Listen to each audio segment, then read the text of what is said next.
Good afternoon.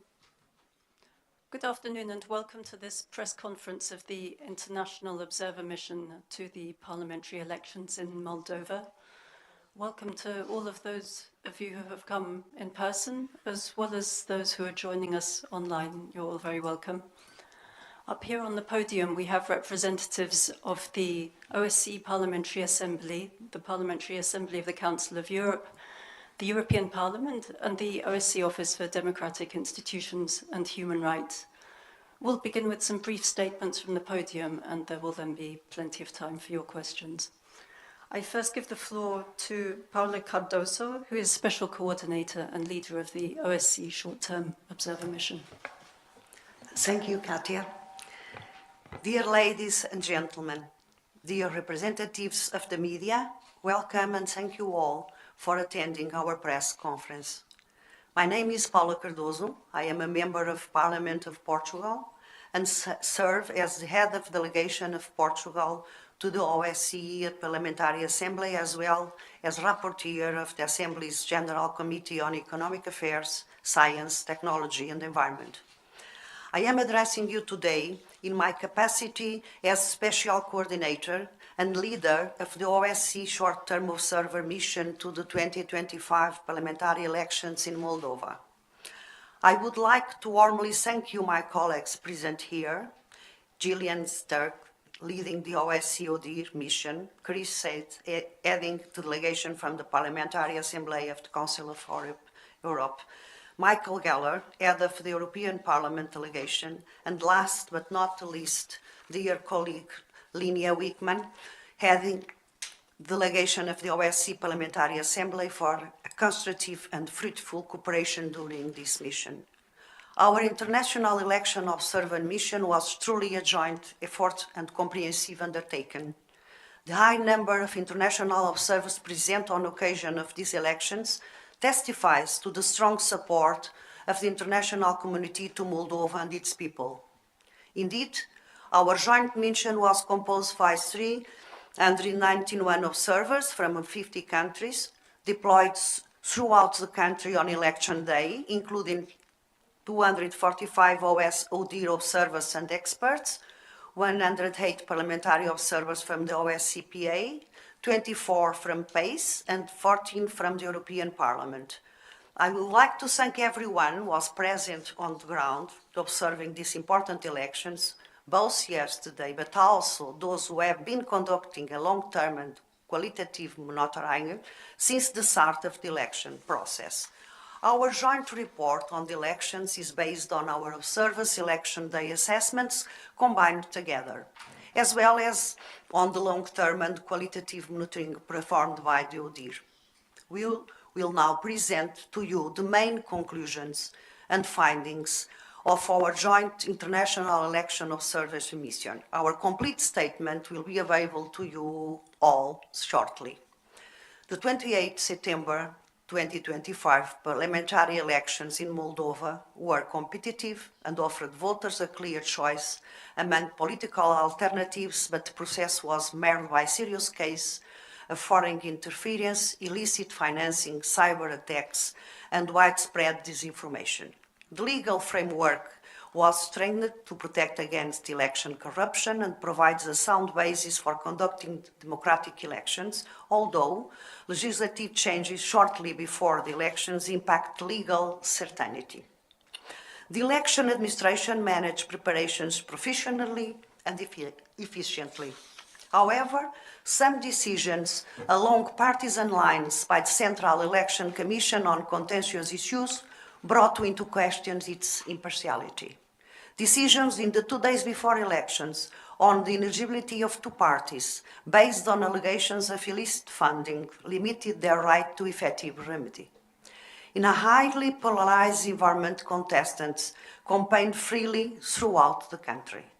Despite law enforcement efforts, extensive vote buying schemes to influence voters were credibly identified. Extensive disinformation on social networks, partisan coverage in mass media, and limited investigative and analytical reporting hindered voters' ability to make an informed decision. Election day was well prepared, orderly, and transparent, and the process assists positively to the EAOM observers. This is the overall picture. It is evident, including through the strong presence of our international observers throughout the country yesterday, that this year's parliamentary elections have taken place at a crucial time for Moldova. The elections were widely seen as decisive for Moldova's continued European Union integration process. The elections and campaign were framed by a polarized political environment and deep divisions around the country's geopolitical orientation. Furthermore, yesterday's parliamentary elections demonstrated a high level of commitment to democracy amid unprecedented hybrid street scam from Russia. From illicit funding funneled through shadow networks to relentless disinformation campaigns, eroding public trust and brazen cybersecurity incidents designed to sow chaos, these tactics sought to manipulate Moldova's democracy and sovereignty. Yet, the nation's democratic tenacity prevailed and helped to ensure the integrity of the vote. I would like to commend the authorities and the people of Moldova for their resilience in the face of this unprecedented level of hybrid threats. Although polarization remains characteristic of the political scene in Moldova, voters were provided with a real choice between a variety of political voices. The campaign was competitive and contestants were able to campaign freely throughout the country. We note that decisions of the CEC and the court to revoke two parts' eligibility in the last days before the elections undermined the legal certainty of the contestants' status and limited their right to seek effective remedy. The Central Election Commission otherwise managed the technical preparations of these elections professionally and efficiently. This was further reflected on election day, as our observers assessed the voting process positively in 90% of the 1,314 polling stations they have visited, which represents nearly half of the polling stations of the country. I would like to take a moment to particularly commend the women and men of this country who in big numbers administered the elections in polling stations yesterday and contribute to carrying out the country's democratic effort. It is my sincere hope for the people of this country that the leadership elected yesterday will effectively tackle the challenges facing the nation and bring Moldova ever closer to its declared goal of UE membership. I would like to thank the authorities of Moldova for their cooperation during this mission and also share my heartfelt gratitude to the people of this country who offered a very warm welcome to our observers on election day. Now I would like to pass the floor to my colleagues and partners so they may also share their assessments and impressions with you. Thank you all for your attention. Thank you very much. We now move to Chris Said, who heads the PACE delegation. Thank you, Katja. Good afternoon, ladies and gentlemen. As Katja said, I am Chris Said, coming from the Parliament of Malta. I am also a representative of Malta at the Assembly of the Council of Europe, and I was here as the head of the Parliamentary Assembly of the Council of Europe delegation. So, as the head of this delegation, allow me to share our findings on yesterday's parliamentary elections that were held here in the Republic of Moldova. The delegation of PACE of the Council of Europe consisted of 25 persons coming from 18 European countries, and we closely collaborated with our partners from OSCE, ODIHR, OSCE Parliamentary Assembly, and the European Parliament. And I want to thank them warmly for their constructive cooperation. Yesterday, we observed a calm, orderly election across the country. Our 12 teams from PACE visited polling stations in Craiova, Orhei, Rezina, Straseni, Aninoi, Singera, and many others, including, of course, Chișinău. We commend the electoral authorities for a well-run process and the people of Moldova for their calm, civic-minded participation. Voters had a broad choice, even if inclusiveness suffered.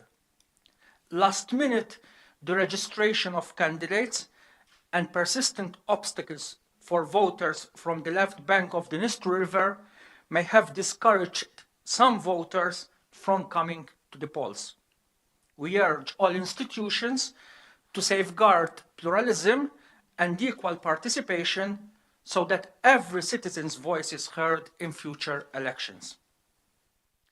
These elections also demonstrated the resilience of Moldovan institutions and showed that even under unprecedented foreign interference and coordinated disinformation, this cannot derail Moldova's European path, which was endorsed last year in the EU-related constitutional referendum. The wider context matters. These elections unfolded under sustained hybrid pressure, coordinated online manipulation, targeted institutions and voters, amplifying narratives aimed at derailing Moldova's pro-European course and risking wider destabilization in the region. The campaign blended disinformation with inauthentic accounts, with illicit financing, including paid protest and vote-buying schemes linked to Russian-backed oligarch Ilyan Shor, as well as cyber incidents. It also worked to seed doubt about results even before the election day. On election day, the destabilization continued, including bomb threats against polling stations in Moldova and abroad. Despite this, the process held. Moldova has now concluded its super-cycle elections, from regional to presidential, passing through the constitutional referendum and now the parliamentary elections. The newly elected authorities have received a new mandate to continue on the reform path. So our immediate recommendations to them are straightforward. First, protect inclusiveness and legal certainty. So avoid legal amendments short time before the electoral period, as well as last-minute deregistrations, and also ensure timely, effective remedies for contestants and voters. Secondly, guarantee equal participation. Remove practical obstacles for citizens from the left bank and improve information and access for all voters at home and abroad. The third, counter malign interference in a more robust way.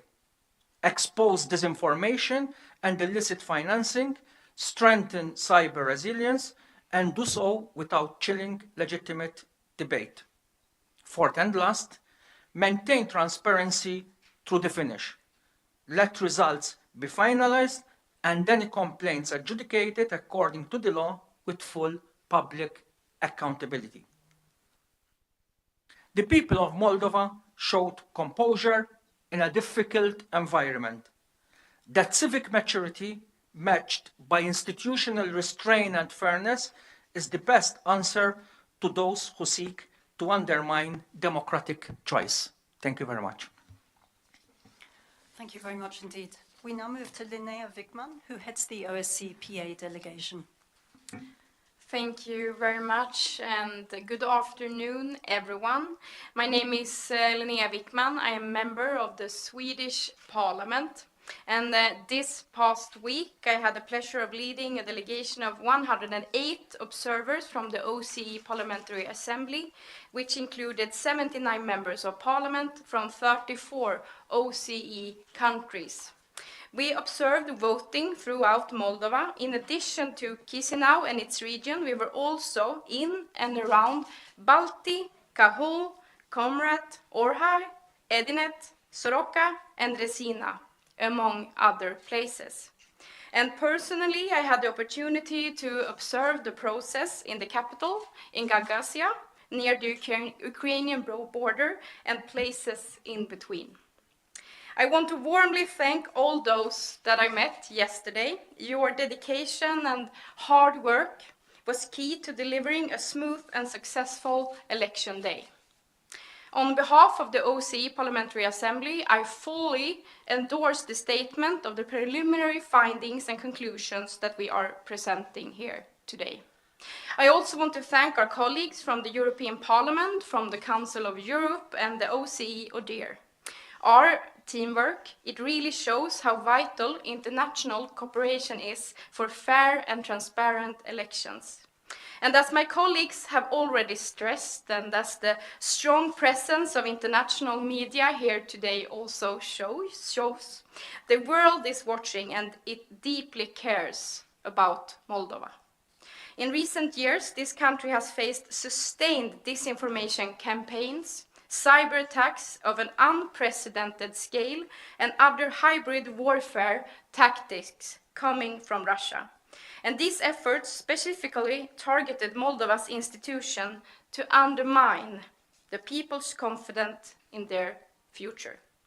Yet, despite these challenges, we have witnessed in the weeks and months leading up to these elections a steadfast commitment to transparency and safeguarding the integrity of the electoral process.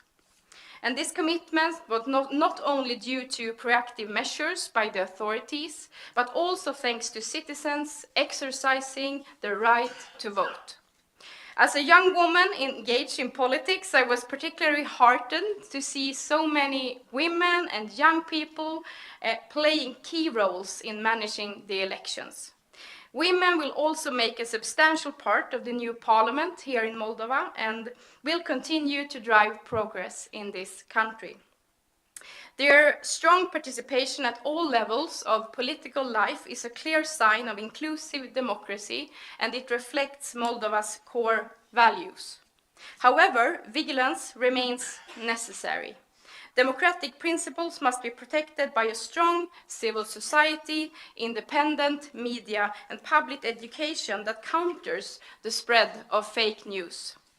As we exit a long electoral cycle, there is now a real opportunity to make election rules clearer and more reliable for all.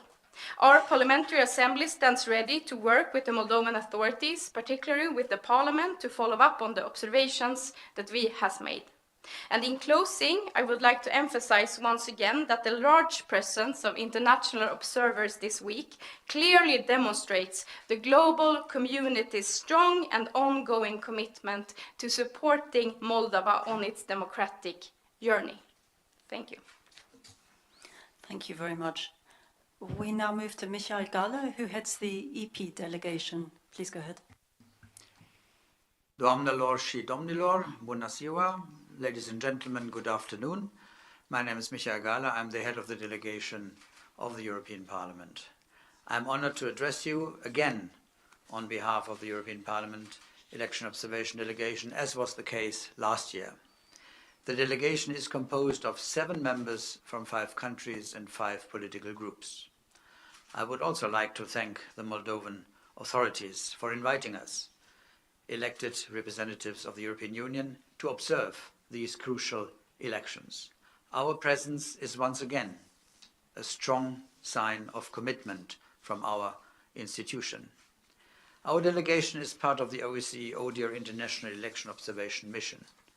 Before I get to our impressions on yesterday's vote and the overall circumstances in which these parliamentary elections took place, I would like to thank the head of the EU delegation in Chisinau, Ambassador Ivona Piurko, Ambassador Gillian Sturck, head of the OSCE ODIHR Election Observation Mission, Special Coordinator Paula Cardoso, leader of the OSCE Short-Term Observer Mission, my dear colleague Chris Said, head of the Parliamentary Assembly of the Council of Europe delegation, and my dear colleague Linnea Wickman, head of the OSCE PA delegation.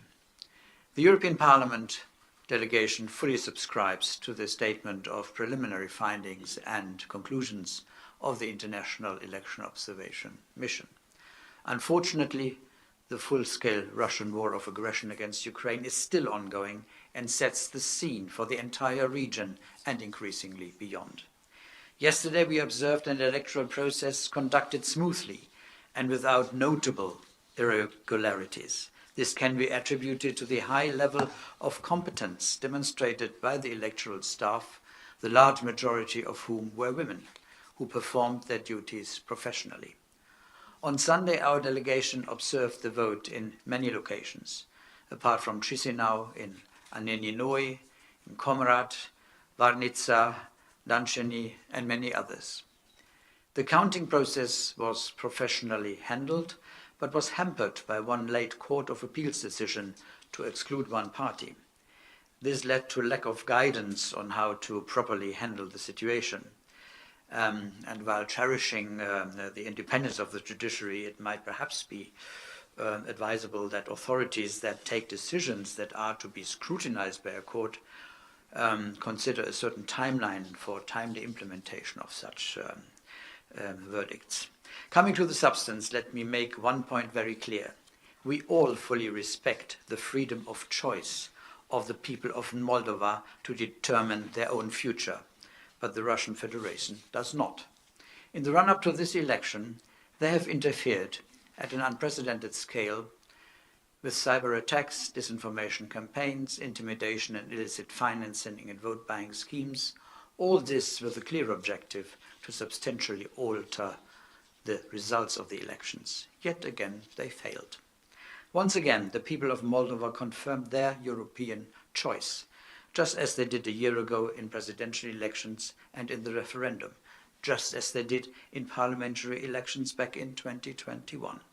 My institution, the European Parliament, remains fully committed to actively pursue this EU enlargement process.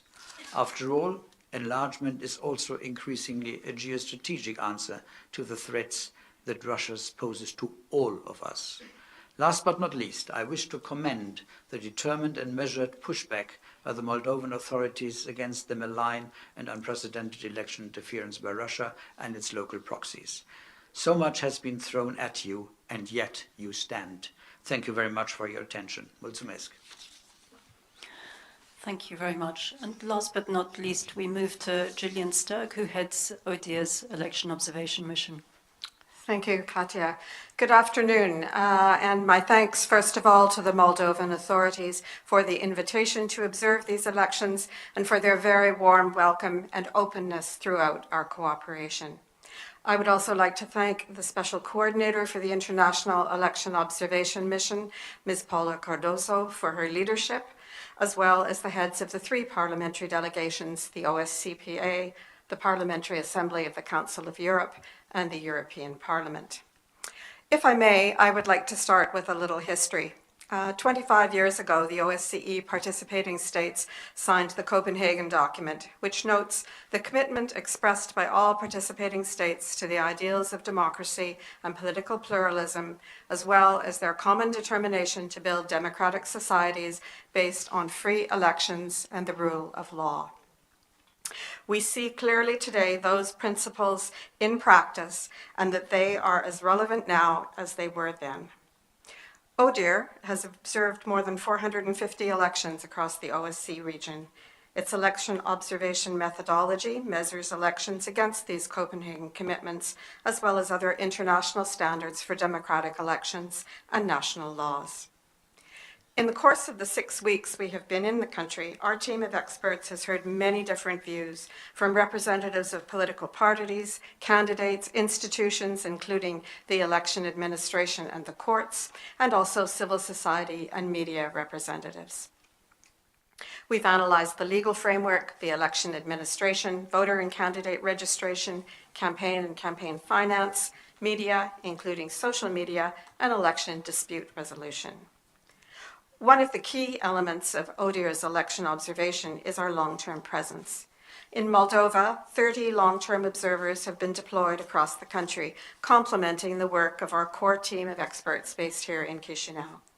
And since last week, more than 200 short-term observers, along with parliamentarians, have been deployed across the country to assess voting procedures, including counting and tabulation.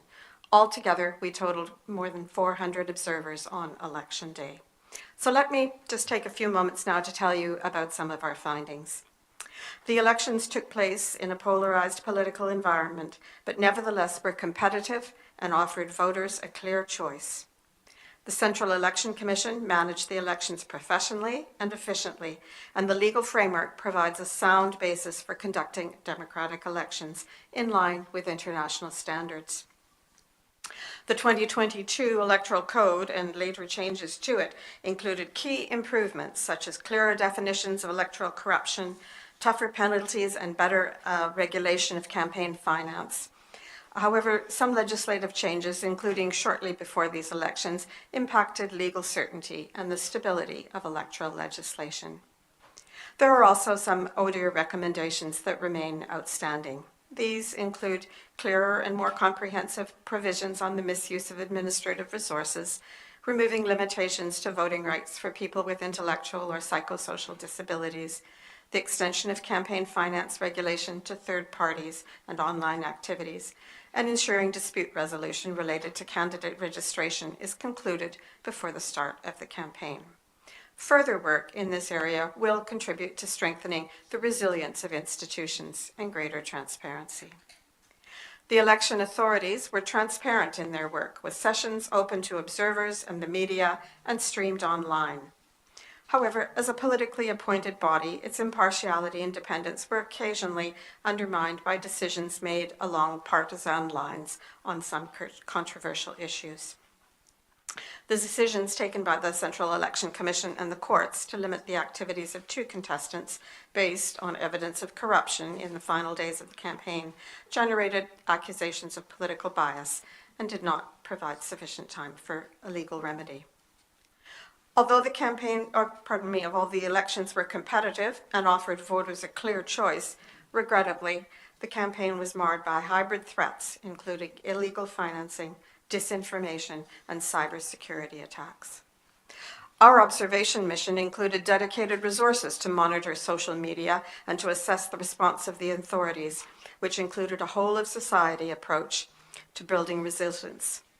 Faced with a wave of disinformation, I would like to underline that the Moldovan authorities took a wide range of measures to address the threats, although some further coordination of these efforts would enhance their impact. In the area of online media, there is room for greater transparency in the decision-making process to block certain channels accused of spreading disinformation. While the media environment is diverse and pluralistic, ODIHR's comprehensive media monitoring found that both private and public broadcasters showed some political bias and refrained from investigative and analytical reporting. This, together with the wave of disinformation, which included polarizing and false narratives on social networks, hindered voters from making an informed decision on election day. Our long-term observers deployed throughout the country observed election preparations and campaign activities. They noted that during the campaign, candidates were able to campaign freely, and although there were at times allegations of misuse of public resources and related complaints, these claims our observers heard were largely unsubstantiated. In closing, I would like to say throughout the election process, Moldova has shown impressive resilience to the hybrid threats it has faced. While there's still work to be done, the reforms that have been introduced show determination to build a strong democracy for the people of this country.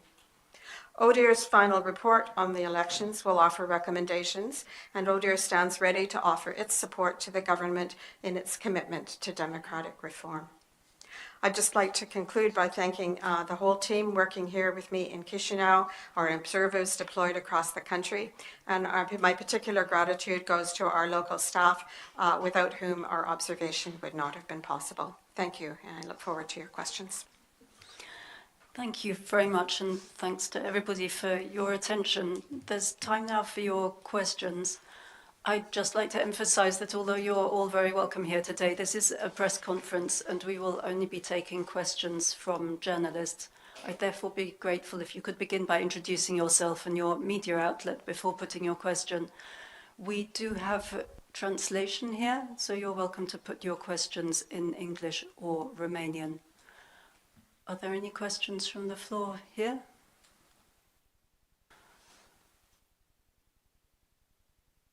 I do not see any, but I'm pretty blinded by the lights here at the front. Can you wave if you have a question?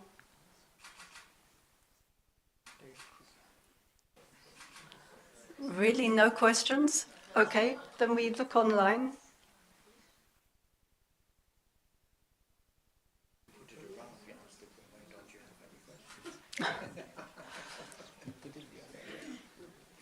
No, there are no questions online. If there is really nothing from the floor, and my colleagues have been so detailed in their statements that there's nothing left to find out, then I thank you for your attention. The report, as well as the press release in both language versions, will be available on your way out and are also published on ODIHR's website. Thanks again for your interest. Wishing you a good afternoon. Well done.